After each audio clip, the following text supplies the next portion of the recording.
What is the magic wand you have got in your hand that you will reverse 10% contraction in the next 12 months and become a positive? So it has to happen. Either demand only can do it. But as a media person, we know our pages are shrinking. Whenever the pages of a newspaper anywhere in the world shrinks, that reflects the economy is not picking up. That is one way of looking at it. Let us not quibble about this. Firstly, I will repeat what I said earlier. Just as one should not overreact to the 10% reduction this year, one should not overreact to the 10% increase next year. Both of these are statistical because they are year on year. One should not overreact to either of those, just as one should not overreact to the 23% contraction in Q1. Q1 of next year will also have a fantastic positive, but that's not the point.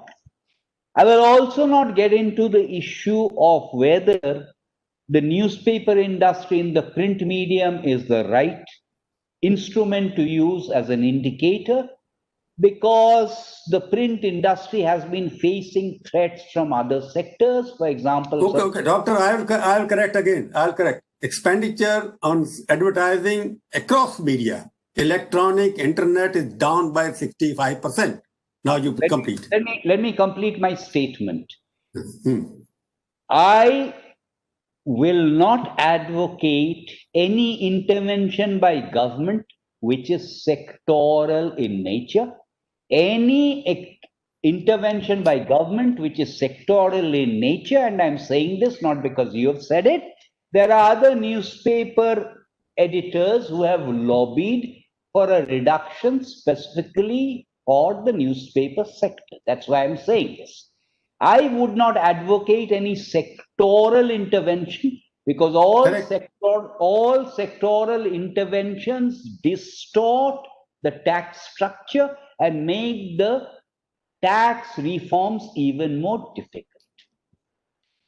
What the evidence shows, and here I'm talking about evidence, is that certain segments of society, it is no longer the case, and this is not robust evidence, because as I said, robust evidence emanates with a time lag. Certain segments of society now, after the initial lockdown period was over, they do have the money.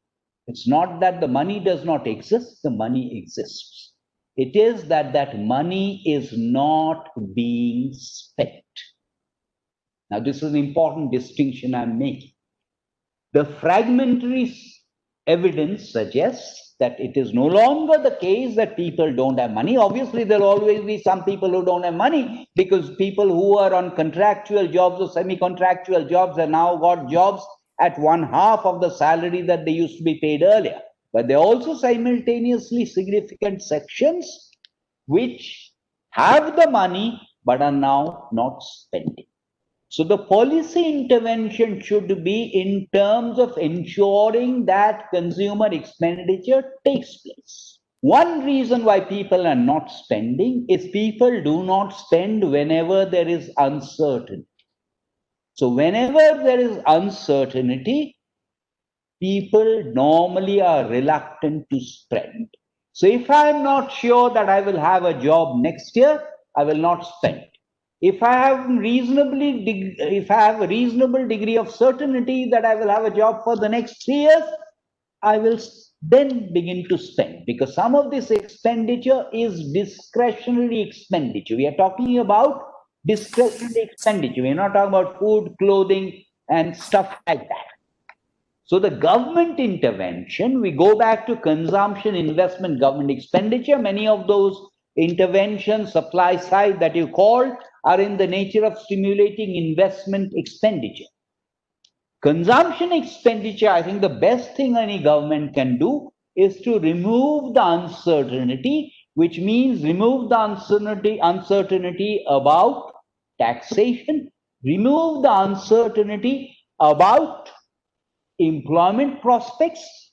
Now, the government, any government, reacts continuously. Just because the government has done XYZ does not mean the government will not do ABC.